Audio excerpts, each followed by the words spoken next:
Bien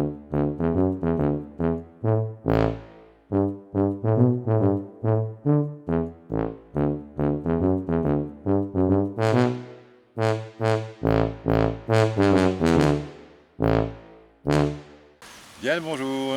Alors aujourd'hui on est chez Agnès, on est le 8 février, il est 17 h. Le soleil commence à bien redescendre là et les abeilles sont encore un petit peu au boulot. Donc pour celles-là qui sont relativement populeuses, donc celles-là pour ceux qui se rappellent, c'est les abeilles qu'on avait été attrapées au château de Nuit-sur-Armançon dans le marronnier qui était tombé, vous savez, où c'était Sébastien qui m'avait appelé pour récupérer les abeilles. Donc mais il a bien fait de le faire puisque les abeilles vont bien. À côté, alors ils sont d'un autre château, mais celui-là c'est le château de La Roche-en-Brenil chez Michael où il y a la ruche de la Yens. Donc c'était un petit essaim qui sortait d'un trou de mur. En fait, c'est des abeilles qui étaient entre guillemets sauvages. L'an dernier, c'était pas très forte en fin d'année. Je crois qu'elles ont dû changer la reine vraiment, vraiment dans les moments où c'était limite. Je suis venu l'autre jour voir et il me semblait, j'ai cru que la ruche était morte. Franchement, j'ai tapoté dessus, j'ai rien entendu. Mais en ouvrant la ruche, j'ai vu qu'il y avait encore des abeilles, donc j'ai vite refermé ça, il y avait encore des réserves. Là, il me semble que ça manque un peu de réserve, donc on va vérifier ça. Et puis, juste, alors je ne vais pas ouvrir les ruches, hein. Aujourd'hui, c'est encore pas une vidéo où je vais vous tirer les cadres et tout ça. Mais par contre, voilà, on va regarder un petit peu le poids de celle-là. On va regarder le poids de l'autre à côté. Donc l'autre ruche là-bas que vous ne voyez pas, mais que vous allez voir après, c'était une petite ruchette 6 cadres, donc 6 cadres de hausse. Donc il n'y avait pas beaucoup de population dedans, mais bon, c'était un essaim que j'avais fait tard dans la saison. Je vous ai d'ailleurs fait une vidéo dessus. C'était une poignée d'abeilles que j'avais récupérée, je me rappelle même plus où. Et donc j'avais mis un cadre de Carpatica dedans. Elles m'ont quand même refait une reine. La reine s'est bien mise en ponte. Elles avaient bien couvert les cadres et tout. Et par contre, elles, je leur avais mis un pain de candy quand même, parce que je me suis dit, sur 5 cadres de hausse, en plus les cadres sont pas hauts. Donc je voulais qu'elles aient quand même à manger. Donc on va aller vérifier ça après. Et puis voilà.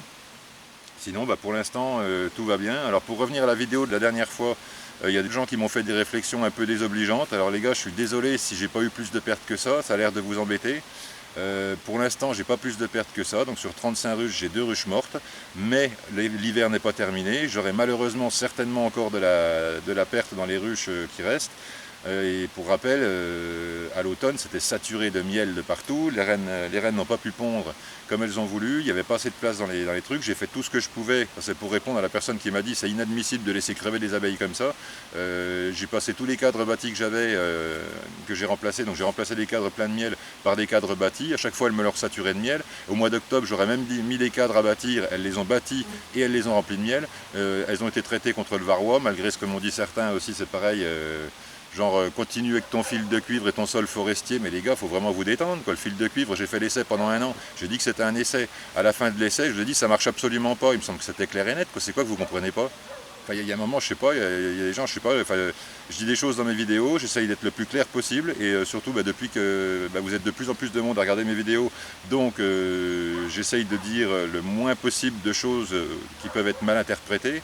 J'essaye toujours de tempérer en disant voilà, moi je vous montre comment je fais, mais ça ne veut pas dire que ceux qui font autrement ont tort de le faire. Enfin, il me semble que je suis clair, il me semble que je suis relativement quand même clair, net, précis, j'essaye du moins.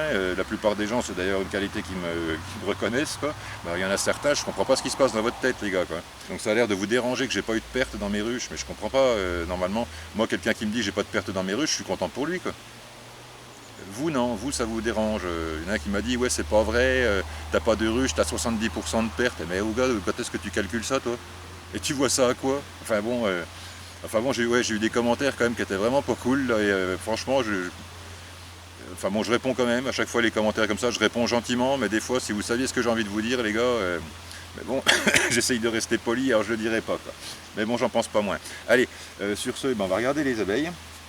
Eh ben, je vous prends la caméra, c'est bon, j'ai assez blablaté comme ça. Alors, celle-là. Bon, ça, c'est bon. Oh la vache! Oui, celle-là, il n'y a pas de souci à faire. Donc, j'ai vu les abeilles dedans. Donc là, c'est un gros de vraiment clair et net. Donc là, c'est plein d'abeilles, c'est bourré d'abeilles. Il n'y a pas de souci. Voilà, j'ai même pas à ouvrir, j'ai rien à faire. Les réserves sont carrément bonnes. Visiblement, c'est un petit peu moins lourd qu'en début d'hiver. Donc j'espère qu'elles ont fait un petit peu de place sur les cadres pour que la reine puisse répondre, qu'elle ponde maintenant. Parce que là, vu le temps, je pense qu'elles ont déjà redémarré la ponte. Alors, voyons voir.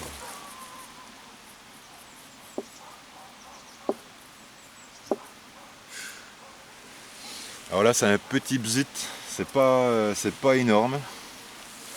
Il y a toujours de la population, mais elle n'est pas très forte. Bon, pour l'instant elle n'est pas morte, mais bon, elle n'est pas...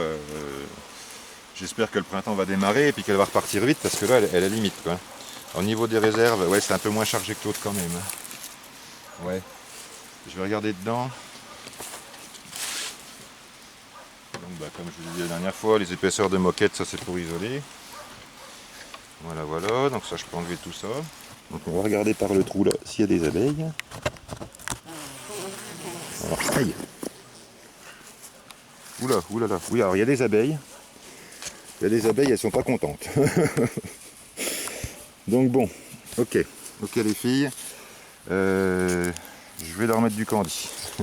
Alors ce que je vais faire, c'est que je vais faire ça. Je vais déjà mettre comme ça, voilà. La moquette, je vais la mettre dans le toit du coup.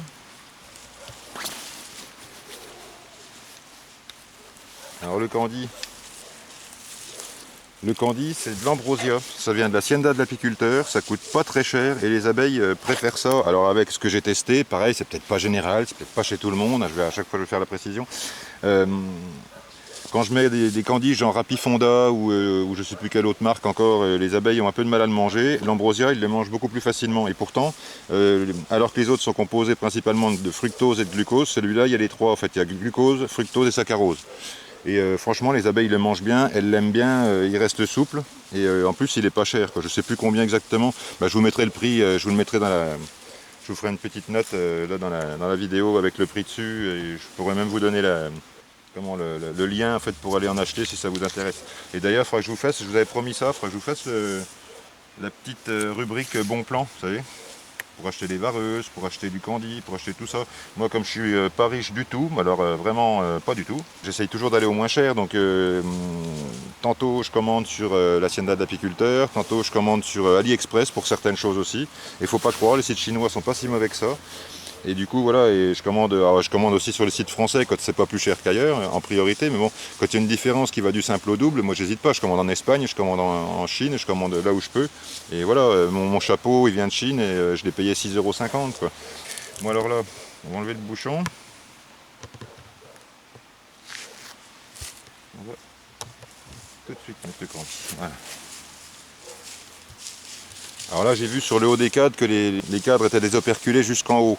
Donc peut-être qu'il y a encore des réserves sur les côtés, mais la colonie est relativement petite et du coup elles sont sur les cadres du milieu apparemment. Donc ça se trouve elles sont en haut des cadres et puis comme la colonie est petite, s'il fait froid elle ne va pas se dégrapper pour aller chercher le miel sur les côtés. Donc je préfère lui mettre un candy, là pour le coup c'est de la sécurité. Parce que bon c'est une petite colonie mais j'y tiens, celle-là c'est des petites noires sauvages.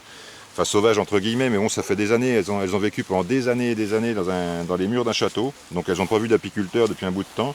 Donc voilà, l'an dernier, bon, elles avaient une vieille reine qu'elles ont changé en cours d'année. Donc là, je pense que la population qui reste, il y a assez pour que ça redémarre au printemps. Si ça tient comme ça va redémarrer. Alors je ferai peut-être pas de miel de printemps avec, par contre je ferai peut-être la récolte d'été, mais pas de printemps, on verra. Donc ça, pareil, je vous tiendrai au courant, hein, mais comme d'habitude, en totale transparence et quoi qu'en pensent certains, quoi. Voilà, j'ai Agnès qui va me zigouiller parce que j'ai mon petit loup en train de creuser dans sa pelouse. Bon bah je suis bon pour prendre la pelle et puis mettre un coup de pelle dedans. Alors ensuite, celle-ci. Ah bah il y a des abeilles déjà. Donc là j'avais réduit la porte, ces deux petits bouts de carrelage que j'avais mis dedans parce qu'il y avait ça qui traînait là. Donc j'avais réduit parce que la population était vraiment pas au début. Quand j'avais mis les cadrans de Carpatica dedans, il me semble qu'elle tenait sur 3-4 de hausse, quoi. Donc oui, c'était vraiment un tout petit essaim que j'avais fait vraiment en fin d'année, quoi. C'est vraiment... Vous voyez, là, elle rentre avec les pattes jaunes, elle rentre encore à cette heure-là. Et les Carpatica, pour l'instant, je ne connais pas encore trop cette souche puisque j'utilise que depuis l'an dernier et j'ai pas encore fait une année complète avec. Mais ce que j'ai remarqué, c'est que quand les autres sortent plus, les Carpatica sortent encore. Donc ça veut dire qu'elles sortent, même avec une température plus basse, elles sortent quand même butinées. Ce qui fait que c'est souvent les premières qui sortent le matin et c'est souvent les dernières qui rentrent le soir. Donc bah, du coup, elles butinent plus longtemps.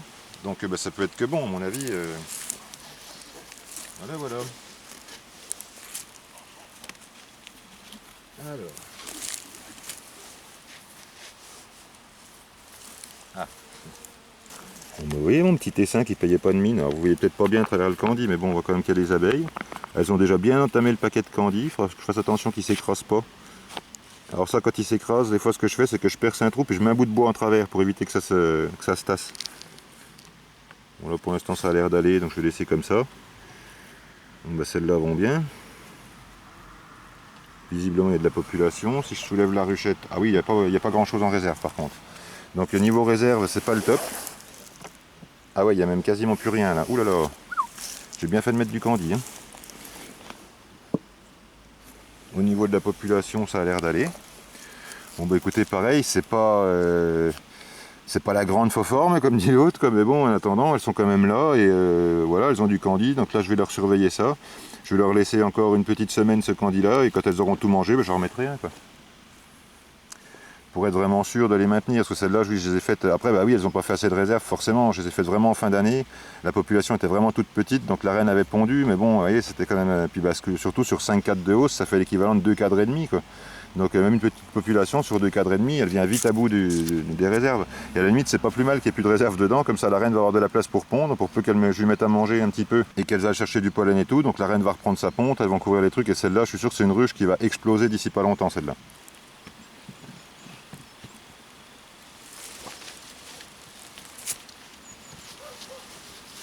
Bon voilà.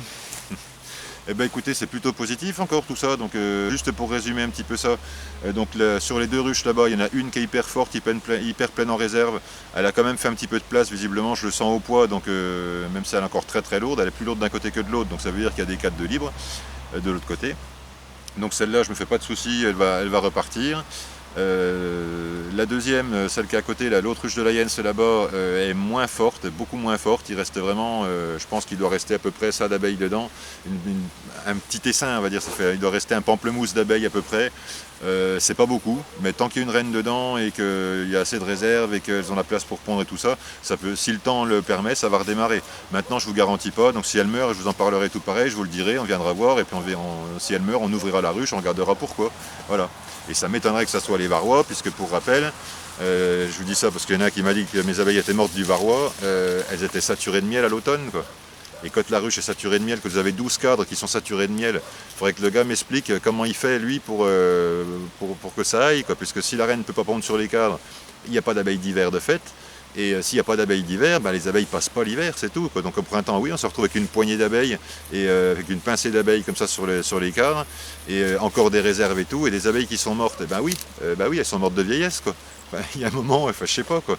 Donc c'est pas parce que ça ressemble aux symptômes du varroa que c'est le varroa, puisque je vous rappelle, mes abeilles ont reçu plusieurs traitements tout au long de l'année, alors jusqu'à 9 pour celles qui ont été les plus traitées. Et là pareil, celui qui m'a dit que ça sortait de mon imagination les 9 traitements, ben non, c'est juste le protocole, c'est ce qui est marqué sur le papier du varomède, quoi. Donc bon, maintenant il y a des gens qui m'ont dit qu'il fallait pas trop y aller non plus, que vu qu'il y avait de l'acide oxalique, ça pouvait affaiblir les reines aussi. Donc j'ai pris ça en compte et je vais faire attention maintenant. Il y a même quelqu'un qui m'a conseillé de le diluer. Alors à voir, je ferai des tests en diluant avec du sirop 50-50, voir si c'est aussi efficace ou pas. Donc ça permet peut-être de mieux diffuser, puisque là on peut arroser un peu plus fort. Et du coup, peut-être, donc je ferai le test. Franchement, si ça peut marcher, pourquoi pas. Donc voilà, je suis ouvert à toutes les propositions, on fera des tests. Alors je ne testerai pas sur toutes mes ruches, par contre on testera sur une partie des ruches. On fera une partie traitée au varomètre normalement, une partie traitée avec du varomètre dilué. On comparera après en faisant des comptages, et puis voilà. Donc pour rappel, mes comptages, alors je ne vous ai pas filmé, c'est dommage, j'aurais dû le faire, mais bon bref. Donc au mois de novembre, les comptages étaient bons sur mes ruches, alors un petit peu plus que ce que certains préconisent, comme je vous ai dit la dernière fois, c'est-à-dire que moi, en 2 jours, en 48 heures, il me tombait 2, 3 varrois des fois, quoi, voilà. Et 3 varrois en 48 heures, pour moi, ça m'affole pas, puisque, je vous rappelle, j'ai des souches d'abeilles qui sont relativement résistantes, ce qui fait que peut-être que cette quantité-là sur d'autres ruches, ça serait problématique pour la ruche. Pour moi, non, et voilà, et pour celui qui m'a dit que mon protocole était pas bon, oui, je comprends, parce que en traitant comme ça, je vais traiter au printemps sur des couvains qui seront déjà operculés, et donc je ne vais pas traiter les varrois qui seront dans les alvéoles. C'est tout à fait vrai, mais justement, le varomètre, s'il y a un risque de zigouiller la reine, je préfère que la reine meure alors qu'il y a déjà des couvains dedans, comme ça les abeilles peuvent refaire une reine, que de faire un traitement au mois de décembre, quand il n'y a pas de ponte, et comme ça se fait normalement, comme les gens préconisent en général, puisqu'à ce moment-là, si on grille la reine, eh ben c'est foutu, quoi. Tout simplement, quoi. Donc voilà. Après, il y a plusieurs façons de voir, et tout est vrai. Ce qui est vrai chez l'un n'est pas forcément vrai chez l'autre, et inversement. Donc il faut arrêter avec vos trucs. C'est comme ça qu'il faut faire et pas autrement, parce que pour l'instant, voilà, moi je trouve ça intéressant de chercher, de trouver des solutions. Donc là, j'ai testé le varomède, ça fonctionne relativement bien. On me dit maintenant, le varomède, attention, ça peut être dangereux pour les reines. Ok, je prends ça en note. On me conseille de le diluer Et bah diluons, allons-y, regardons. Et par contre, on fera des comptages, voilà. Et par contre, les comptages, alors j'aime pas bien ça, mais peut-être que je le ferai justement, parce que sinon certains vont me dire que les comptages sur l'ange gras, c'est pas assez précis, et ils ont raison, c'est vrai, les comptages sur l'ange gras, ça donne une estimation, mais c'est pas tellement précis, parce que ça dépend de la quantité d'abeilles qu'il y a dedans, ça dépend, voilà, si le plancher est un petit peu encombré de saleté, bah, les varrois tombent pas, si les fourmis sont dans le coin, elles peuvent embarquer une partie des varrois, ce qui fait que le comptage sur l'ange gras, c'est vraiment indicatif. Maintenant, il existe des solutions. Alors, je ne ferai pas le comptage à l'alcool ou au lave-glace ou je sais pas quoi, là, parce que là, on va tuer 300-400 abeilles juste pour savoir si elles ont des varrois dessus. Je trouve pas ça terrible. Maintenant, il y en a qui le font. Alors, les gars, je vous accuse pas, je vous insulte pas, restez tranquille, hein, ça va. Donc, je ferai certainement, si je fais un comptage dans ce genre-là, je le ferai au sucre glace. Comme ça, le sucre glace, alors oui, c'est un petit peu violent quand même, parce qu'il faut secouer les abeilles, mais bon, on les remet dans la ruche, elles se font nettoyer par les autres, au passage, ça leur apporte un petit peu de sucre, ça leur fait toujours plaisir, et puis voilà, et donc même s'il y en a certaines qui meurent dedans, sur les 200 ou 300 abeilles que je vais prélever pour faire les comptages, il y en a plus de 90% qui vont s'en sortir, donc ça me paraît mieux que de faire ça à l'alcool ou autre. Donc voilà, pour avoir des comptages précis, avoir un pourcentage. Donc là, comme ça sur un nombre d'abeilles, un nombre de varrois pour un nombre d'abeilles, donc là ça sera un pourcentage, ce ne sera pas juste une estimation. Une ruche où il y a 30 000 abeilles dedans, où il va tomber 5 varrois, et une ruche où il y a 60 000 abeilles dedans, où il va tomber 5 varrois, l'infestation n'est pas la même. Voyez, donc c'est pour ça le comptage, je ferai avec les boîtes EasyCheck. Soit je ferai une boîte moi-même avec un grillage, ou alors je l'achèterai, comme ça j'aurai un truc qui sera un peu homologué si vous voulez. Enfin voilà, voilà. Tout ça en prévision. Et bien du coup, je remercie les gens qui me font des commentaires négatifs parce que vous m'incitez à cogiter un petit peu et justement à anticiper sur ce que vous pourriez me dire. Et donc voilà, plutôt que de faire un comptage sur l'ange gras, je ferai un comptage avec une boîte et là j'aurai un pourcentage et pas un truc. Donc comme ça, bah, les gars, vous n'aurez pas grand chose à dire. Donc du coup, on fera les comptages, on verra. Et pour ce qui est du sol forestier, c'est pareil. Alors le sol forestier, je reviens là-dessus. Je vous ai dit, c'est pas une solution miracle. Quand je dis que c'est quelque chose qui me semble plausible, c'est juste que ça me semble plausible. Maintenant, est-ce que c'est vrai, est-ce que c'est pas vrai, est-ce que ça fonctionne, est-ce que ça fonctionne pas, ça, j'en sais rien. Et donc, il y a juste les tests qui pourront nous le dire. Au début, je ne vais pas faire sur toutes mes ruches. Je vais prendre peut-être 2 ou 3 ruches que je vais installer sur des fonds avec du sol forestier dedans, directement sur le sol, comme je l'ai dit la dernière fois. Et au bout d'un moment, on fera des comptages dedans, donc des comptages de celles qui seront traitées au varomètre, celles qui seront traitées au varomètre dilué, et celles qui seront entre guillemets traitées, ou en tout cas pas traitées, mais sur sol forestier. Et on fera des comptages, et on verra, et on aura des résultats, et voilà. Alors après, certains me diront encore, oui, mais c'est qu'un résultat, ça ne veut pas dire que machin. Eh ben on refera d'autres tests, et puis si ça fonctionne pour moi, il y a d'autres qui feront des tests, et si ça fonctionne pour eux, on va additionner les données, et on va finir par avoir quelque chose de fiable. Parce qu'il y a un moment, il ne faut pas espérer que quelqu'un finance un laboratoire pour faire des tests pour un traitement gratuit. Vous voyez, c'est pas, alors il y en a qui vont me traiter de complotiste, mais bon, je m'en fous. Je veux dire, les gens vont donner des fonds à un laboratoire pour faire un produit qui va se vendre après, parce qu'il a tout intérêt à le faire, quoi. Maintenant, personne ne va donner des sous comme ça, comment on dit, par philanthropie, comme ça, donner des sous pour que les gens découvrent un traitement qui soit efficace et gratuit. Personne ne le fera, quoi. Donc du coup, bah, voilà, ça ne veut pas dire qu'il y a forcément un traitement gratuit et efficace, mais ça ne veut pas dire qu'il faut s'empêcher de le faire, quoi. Là, si ça fonctionne, apparemment, il y a quelqu'un pour qui il a l'air de dire que ça fonctionne. Donc moi, j'ai pas de raison de douter, c'est quelqu'un quand même qui a l'air d'être de bonne foi, donc pourquoi pas. On va essayer, on va tester, et puis après, bah, comme pour le fil de cuivre, à la fin, si ça marche pas, je vous dirai, bah, stop, ça marche pas. Point. Si c'est mitigé, si ça marche sur une et pas sur l'autre, je verrai ce que j'ai fait sur une que j'ai pas fait sur l'autre. Enfin, vous voyez, tout ça, c'est de la logique, c'est du bon sens, quoi, c'est tout. Il y a un moment, faut pas. Enfin, moi, je trouve ça vachement intéressant de faire des tests comme ça. Et non, j'incite pas les gens à faire la même chose, j'incite pas les gens à arrêter les traitements, j'incite pas les gens à faire n'importe quoi avec leurs ruches. Moi, je fais certaines choses, mais c'est aussi le fruit de quand même pas mal d'années d'observation. Et je fais pas n'importe quoi, n'importe comment, sur n'importe quelle ruche. Voilà, que ça soit bien ok avec ça, quoi. Voilà, allez sur ce, eh ben, écoutez, comme d'habitude, portez-vous bien, surveillez bien vos abeilles et à bientôt pour les prochaines vidéos.